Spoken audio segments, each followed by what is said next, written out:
A while back I did a revisit of Darktide and Vermintide 2. Today I wanted to compare the games.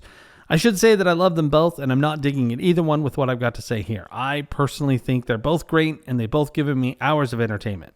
Through this video I'm hoping to put a spotlight on them, maybe give you something that will make you try them. Whether you like fantasy or science fiction, I think there's something in one of the two for you. Welcome back to Society Case Files. My name is Robert, and thanks for stopping by. If you like this kind of content and you want to see more, please subscribe to the channel and hit the notification bell. I've got a few points to discuss, so let's dive right in, and we're going to start with how the games are the same. The basic gameplay is effectively identical between the two titles. You've got hordes of enemies attempting to stop you from achieving objectives. Occasionally, elite enemies show up to force you to change up your tactics. Maybe they've got a shield or something that forces you to get around behind them. Whatever the case may be, they're a little bit tougher. And then you've got special mobs that do things like trap you, or the flamethrower guy that lays down a big old bout of fire all over the place to foul you up. And then you've got the big monstrosities that are basically boss-style mobs that everybody has to team up on. So effectively, they're all the same mechanically. They just look differently based on the setting. It's a color thing.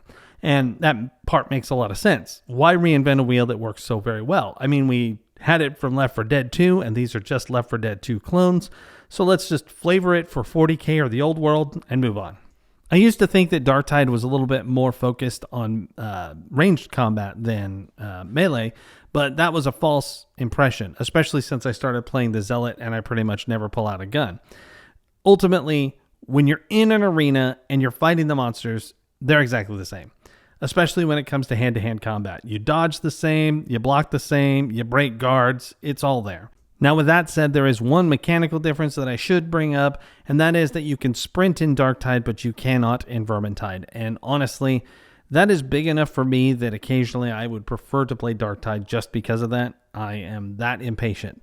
But anyway, they're still supporting both of the games. Vermintide 2 just came out with a PvP mode and a free mission, and Darktide added a whole lot of new stuff as well. So they're both alive and kicking, and there's plenty to do. So aside from that whole sprinting thing, everything is color, and they're pretty much interchangeable. But anyway, let's talk about characters. Vermintide 2 focuses on a curated experience. The characters have different color based on their careers, for the most part. But they are personalities unto themselves. They banter with one another by using their names, and they've worked together plenty of times before. They're an adventuring party that's dealt with a lot of terrible stuff, so while they are snarky and sometimes flat out mean, they also feel like they have a long-running relationship, even friendship, between them. I've got the different character choices up on the screen right now, showing the requirements to unlock each of the professions as well as the brief descriptions of what makes them different. They have their own aesthetic too, though you can modify that to some extent. There are cosmetics available to change, and they've added a whole bunch more recently. They're often locked behind which of the character professions you pick, so one helmet might only work for Carillion when she's a handmaiden, that sort of thing. Some of these come from currency you acquire through questing, and others are real-world cash, anywhere from $3 to $10. Special point, this Isabella von Karstein outfit for Sienna almost has me ready to give them $10, and I don't really like buying cosmetics that much these days. Darktide, on the other hand, allows you to make your character. They can look the way you want, they have a specific voice and a place they're from. Fat Shark did a great job of making it so that they can still banter with one another despite whatever you choose. The options are a lot more diverse than in Vermintide 2. For instance, my veteran's a deserter who basically complains and talks about running off all the time, while there's a far more severe version that runs around and he knows all of the designations for their tactical actions and you know, he actually cares about his job. And I thought that was really cool. Sometimes they'll actually carry on a pretty extensive conversation between these two random characters that came together that, I mean, they had to think about that, and they really did. I think it's cool. Cosmetics are similar to Vermintide 2, and you can acquire them through penances, which are basically just like achievements, as well as real money and currency earned through play. Because you could create your own character, they also have a barber allowing you to modify the way they look. You can even purge their personality for a certain amount of money and basically get a different one. So maybe if you're annoyed by hearing my character constantly complain about things, you could swap to a different veteran personality and just see what that's like. especially if you've played for countless hours. Maybe you just want to hear something different. I like both methods, but Darktide does allow you to feel more like you had an impact on the character. You kind of have a little bit more ownership. Vermintide gives off the sense of picking up a pre-made character for a role-playing game at a convention. And fortunately, they are amazing, and that's totally fine. But if you wanted to have some more participation in the creation process, then Darktide is probably for you. The skill trees are a pretty big separation between the games. Vermintide's skill tree is a lot simpler. They rely on professions to differentiate the characters rather than different branches on a massive skill tree. Some of them are premium careers you have to buy, but you basically just have 4 choices every time you unlock a path, and depending on what career you have, they might do different things. There's not a whole lot of build optimization there in my opinion, but it does make a big difference when you start getting them and use them in the actual gameplay. For example, my version of Carillion really goes into assassination, giving her more damage when she stabs stuff in the back and that sort of thing. You can kind of look through them, find which one works best for you, and then focus on it. And when you get to level 30, you pretty much have access to all of them, and then you can just pick what seems to work the best. You can also interchange them anytime you want. Darktide, on the other hand, has a more MMO-style skill tree. It's really quite robust. It allows you to choose a different focus for your character, pretty much like having the professions in the other game, except for in this case, it's your one character. So for an example, my Imperial Guard really focuses on ranged weapons because that's just the aesthetic that I thought of when we started playing. But they do have a branch that gives you some more stealth and access to better melee attacks, allowing you to do that kind of thing instead. They both have their advantages. Darktide requires a little bit more theory crafting, in my opinion, and there are a lot more choices, which can put a casual player off. I think that Vermintide 2 is generally a lot easier to jump into, pick what you want, and get back to the action without having to really contemplate which one is the best choice. I'd argue with the way that Darktide works, once you pick a lane, you're probably going to stick with it by and large, but still you might agonize over a choice a little bit, even though you can change it anytime you want. They don't really have the method of creating like a preset so that you can hop between them easily. You'd have to buy all the skills again. It's kind of annoying. I hope they fix that at some point. Let's talk about variations of play. Vermintide 2 has introduced a few different ways to pursue gameplay. You could do the Winds of Magic, where you go through a special arena in what they hoped would be the end game. They have kind of abandoned it. I know that people still play it, but it's not really the big focus anymore. There's also the Chaos Wastes, which is a roguelite situation. You play through multiple arenas and try to get to the end. There's regular missions, of course, and then there's the brand new PvP mode where you can play as the rats and the adventurers and interchange them round to round to see who wins. Darktide doesn't have as much variation, but they do have several ways to go about getting into the game. You've got your standard missions, of course. You've got a harder level of mission called the Auric level. You've got a special assignment section, which is basically a special mission, which you can do on any difficulty you like, but I can say it's actually pretty tough. And then there's a new Havoc system, which you can rank up for different wards and that sort of thing. They aren't as diverse, like I said, but ultimately, both games are offering a different way to experience the same gameplay or to at least chase different wards, and that's pretty cool. Some of the missions can be very, very hard, even if you've optimized your build, and you can find out very quickly that you aren't ready for those levels. With the higher difficulties in both games, they benefit greatly from having a team you can talk to on voice chat.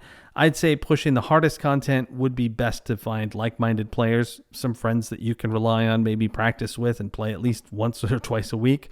It would just help avoid a lot of unnecessary frustration. Let's talk about the setting. Vermintide 2 takes place in the old world of the Warhammer universe, and this is before the events that spring us into the Age of Sigmar. It's pretty much fantasy with, antiquated guns. The primary enemies are the Skaven. They're basically rat people. They've got Chaos as well, which can be barbarians or straight demons in full plate armor. There's lots of outdoor arenas taking you through forests, fields, towns, occasionally the dungeons here and there, old crumbling fortresses. It's a great aesthetic. I love it. Now, Darktide is Warhammer 40k. You're operating on a hive world with plenty of cities, industrial complexes, occasionally a desert environment outside. Much of the game feels cramped by comparison because you're basically cruising through hallways and sewers. And even though the halls are vast and the ceilings are really high, you still have a little bit of claustrophobia there. Because this is an Imperial world, you've got a lot of that Gothic architecture and the visuals. The mobs are mutants, cultists, Imperial Guard, traitors, and straight chaos monsters like Plague Ogrin and nasty worm monsters. It's really, really cool. And again, as I said at the beginning of the video, whether you like fantasy or sci-fi, one might even argue that 40K is just fantasy with guns, you're going to find your aesthetic here, I think. Weapons are close to the same. You've got a melee weapon, you've got a ranged weapon, and then you've got 3 sort of support pieces of gear. They all modify your character stats and the percentages to increase different things like resistances or damage. There are tons and tons of options, way more than I want to get into here, but enough to give you something to chase for at all times. Each of them has a power level to indicate how good they are, and as you use them, you'll increase their mastery with them and basically make them more powerful. In Darktide, you've got a system specifically called Masteries that lets you buy blessings, which you can then instill in them. Again, all of this stuff comes down to color. In Vermintide 2, you seem to be doing it yourself by going to a forge and making the gear, or re-rolling stats, or instilling it with new stuff. In Darktide, you go to the Mechanicus character and have them do it for you. There's a little bit more control in Darktide. You can pick what you want, but for the most part, this is almost exactly the same.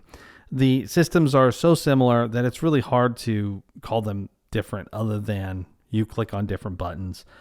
You do have more choice of weapons in Darktide, in my opinion. I mean, there's just tons of guns in that. Whereas like a shotgun feels very different than a bolter pistol. But in Vermintide 2, dual daggers versus dagger and sword doesn't really have that much of a difference, in my opinion. You'd have to go really far afield, like change to a totally different weapon type in order to feel that difference. For example, swap out the dual weapons and go for a glaive, and then maybe you'd have a different experience. At least it would look different and probably feel a little different too. Ultimately, that's what the weapons do in both games. They kind of just offer you a new perspective for playing through the content. It's just one of the many ways that they keep it feeling fresh and interesting. Whether they add a gameplay mode, add different weapons or gear, new objectives, new missions, additional systems to grind for, it has to find a way to stay relevant and keep us from getting bored. And I think they do that pretty well for the most part. Let's move on to leveling. Both games let you level to 30. In Vermintide 2, when you reach max, you continue to get experience so that you can eventually get more of these war chests that have gear. In Darktide, you actually get it at the end of missions. You just get a piece of gear and a bunch of resources, so you buy your own stuff.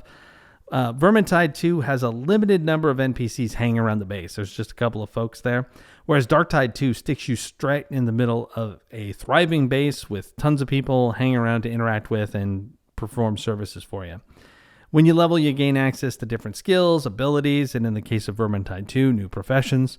You can also pursue achievements, which grant cosmetics, chests, a whole bunch of other stuff. The systems are almost exactly the same in that, but in Darktide, they're called penances, and in Vermintide 2, they're called Oakrease challenges. Leveling your hero to 30 isn't the only way to advance either. Each has a different internal system to rank up, whether it's Havoc in Darktide or the Winds of Magic in Vermintide 2 or the PvP stuff. There should be plenty to do for a long time as long as you actually enjoy that content. In conclusion, while there aren't a lot of differences, they are there. Do you prefer fantasy over sci-fi? Are you more excited about the medieval style environments? Do you like more gunplay? Which of the skill systems do you prefer? These are the questions you have to ask if you want to pick one, or just try them both. They're often on a good sale, and if you can do it on the PC, then you've got a couple hours through Steam to get a refund if you don't like one or the other. I personally have played them both a lot, and while I recognize they are pretty much the same, they feel different enough to make me lean toward one or the other on any given day. The banter, the atmosphere, the different objectives and mobs, they all offer plenty of differences to give them each a place in my library. And if you're a Warhammer fan, well, let's be honest, you probably already have the games. But if you don't, then I'm guessing you'll be able to get something out of both as well. Anyway, what do you think of these two games? Have you played through both or only one? Which is your favorite? Let me know in the comments below, and let's start a discussion. Thanks for stopping by, and I look forward to seeing you in the next one. This is Robert from Society Case Files signing off.